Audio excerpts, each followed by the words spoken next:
Today I'm going to look at viewer mail, in particular these two pieces of mail. There are a couple of grab bags of stamps, one from Israel and one from Romania, which the owners have kindly given me permission to share on camera with you. And I'll start with the one from Israel, from Oren Hameti.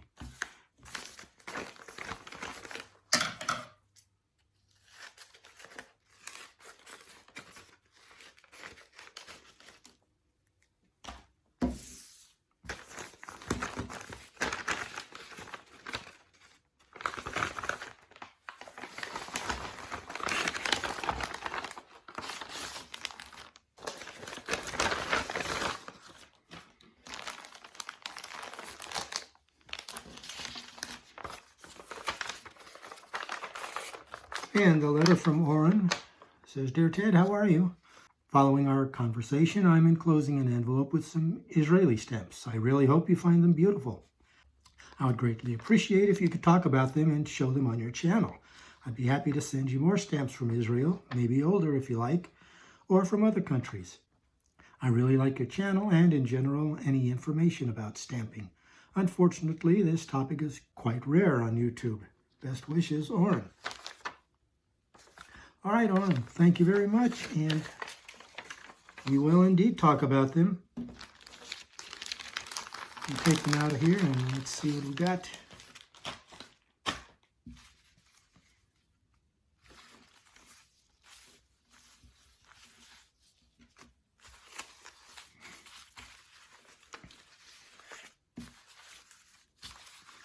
A really nice, diverse mixture of on paper stamps.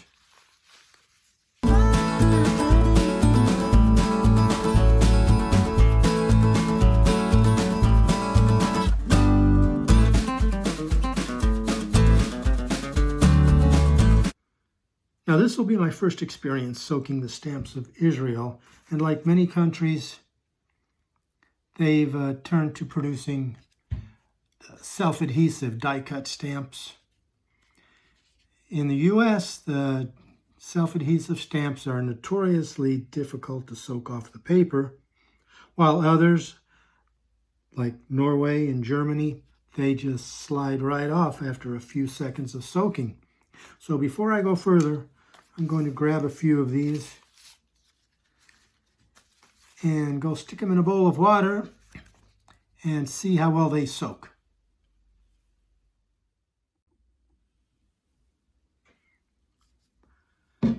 All right, so here's my bowl of stamps, and I'll get back to those in a few minutes after we look at the rest of the pile here.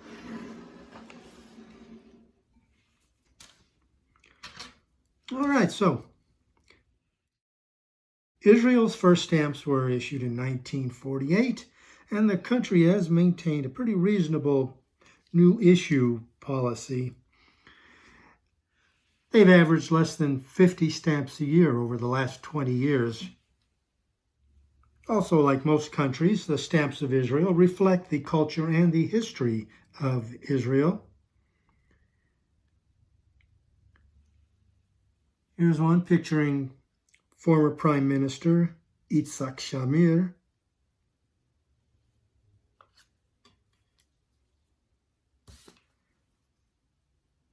That's from 2013. From 2012, there's one featuring Teddy Kollek, the former mayor of Jerusalem.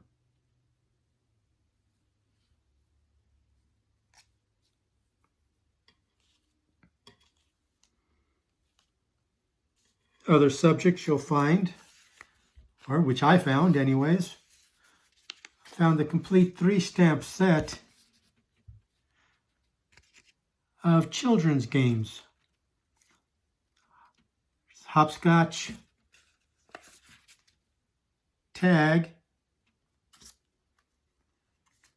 and hide and seek. And this set was from 2011.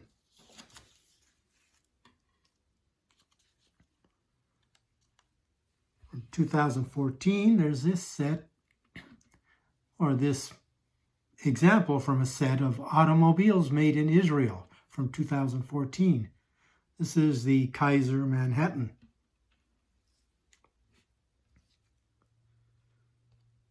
From 2012, this came from a set honoring Jewish seamanship, and this shows the sailing ship Sara A in Haifa Harbor in 1935.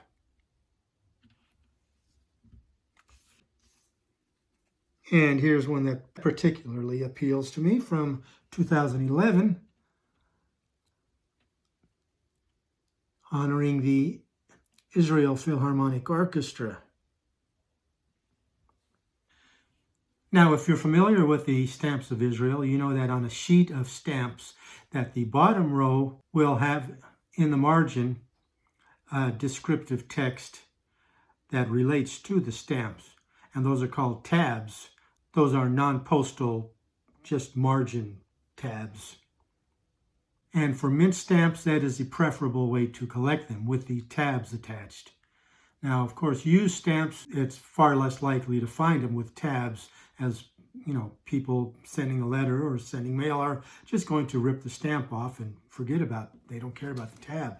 So finding a tab on the used stamps is a little bit more special. And I did find some here. Here's this one from a set on children's television. It has the tab attached. In fact, this one has the corner tabs. And here are a few more I found with tabs still attached. This is from a set called the Crusader Sites in Israel. And this is for the site Caesarea.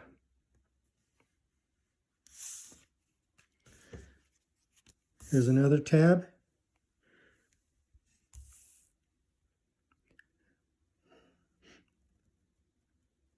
And this is for the UNESCO World Heritage Site at Echo.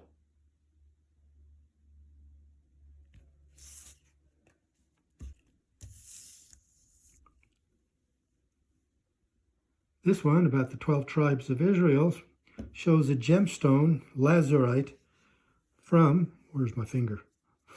From the breastplate of the high priest.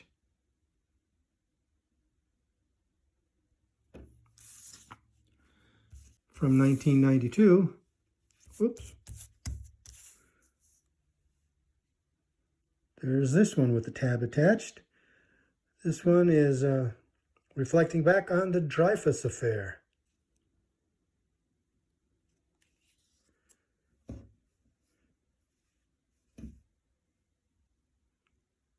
And the last tab I have to show you is this one. Let me see if I can get it without that glare. Here we go. And this shows the former ambassador to the U.S. and the United Nations, Abba Eban. Okay, it's been about 5 minutes or so, maybe 5 to 10 minutes since the stamps have been soaking, and let's take a look at how they come off.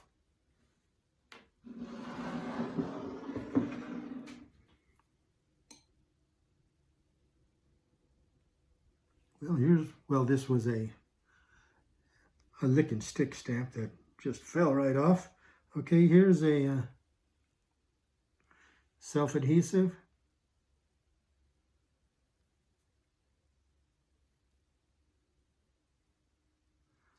And it's a little bit stubborn, but for the most part, it's coming right off. The other one.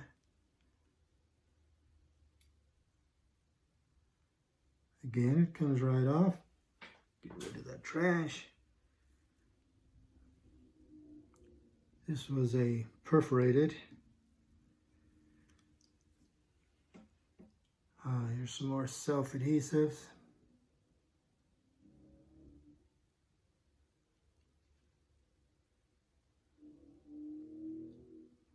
All right, so it looks like,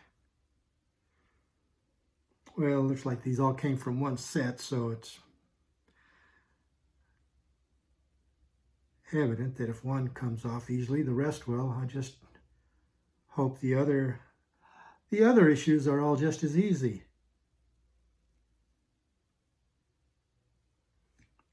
Okay, I'll finish these off when I have a little more time. So the great majority of these stamps were from the 21st century. There were a few going back to 1970s and 1980s, a couple of 1990s, but probably 98% of this is 21st century material. And as you may have heard me mention before, I am starting to form a postally used collection of select countries. Israel was not originally one of the countries I had planned, but this selection here gives me a pretty good start on that collection, and I think I'm going to have some fun here. There's very little duplication here, and I look forward to soaking these all off and starting my new Israel postally used collection of the 21st century. Thank you very much, Oren. I really appreciate this. And now I'll move on to the next viewer grab bag. All right, I'm back. You noticed I've had to put on a long sleeve shirt because I was feeling a bit of a chill.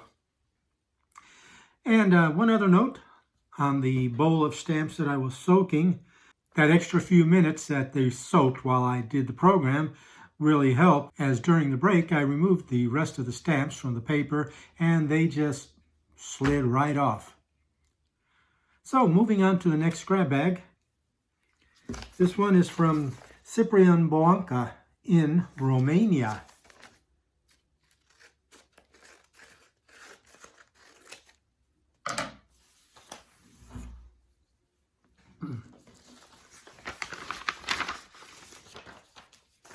And we have a package inside a package.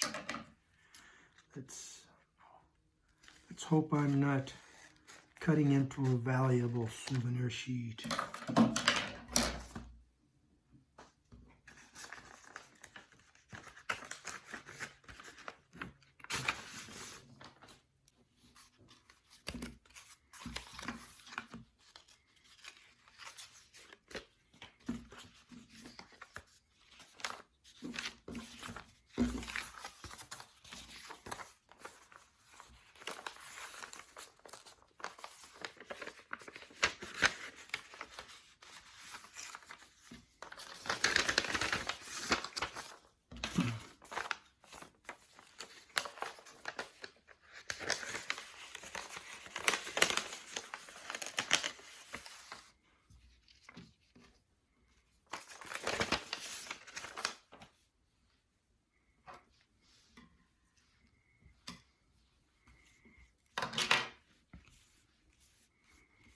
All right.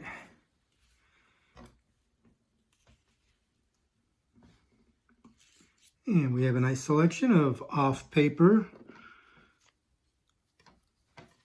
CTO Romanian stamps.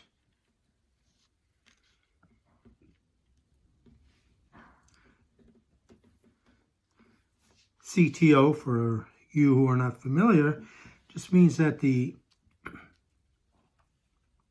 stamps were canceled at the post office or at the printer while they were still in sheet form. That's why you see just a quarter of a cancel. They get the intersection of 4 stamps and cancel the stamps. And so you'll notice that they always have full gum still on the back.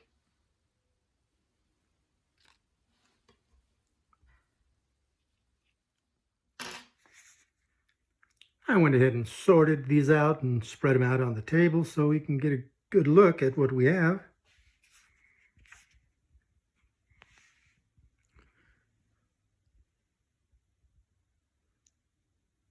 Here we have a part of a set of coats of arms of the various counties in Romania. This is what, 1, 2, 3, 6, 10 stamps from a set of 40 issued between 1976 and 77. So that could be a nice little project, completing that set. Is a Russian cosmonaut. We have a selection of Olympic stamps from various Olympiads: Calgary, Lake Placid, Munich, Sarajevo. During the Soviet era, just like Russia did, Romania issued a ton of stamps. So putting together a complete collection could be a full-time collecting job itself.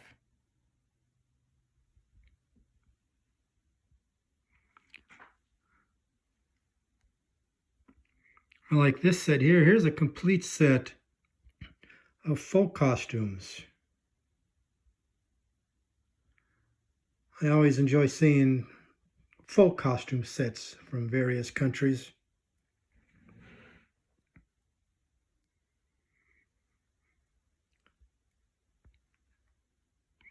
And then here's a complete set of 3 that featured various famous men: Jean-Jacques Rousseau, the Russian writer Andrian Herzen, and the Romanian writer Jan Luca Caragiale.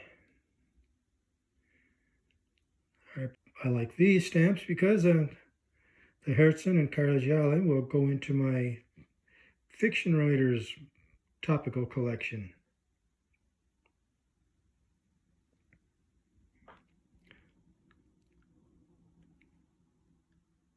From a set of 6, here's 3 peasant rugs. A couple of aircraft. Zeppelin. Hold it, I see something on the floor. I see a couple of somethings on the floor.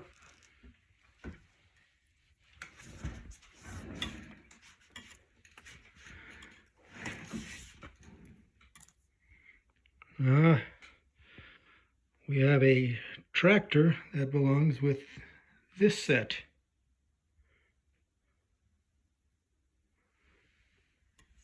And the other one, here we go, was a ship. Here's the obligatory dinosaur. And these 2 come from a set issued for the Chess Olympiad. If you have seen my stamp bloopers video, then you will already know that while the Stamp Olympiad is a thing, it's called the Olympiad and it's held every 4 years. It's a competition, a chess competition. You'll notice there are Olympic rings showing on here. But the Chess Olympiad, while it had some kind of a support from the International Olympic Committee, it was not part of the Olympics and actually has no right to display the Olympic rings. So those Olympic rings do not belong on these stamps.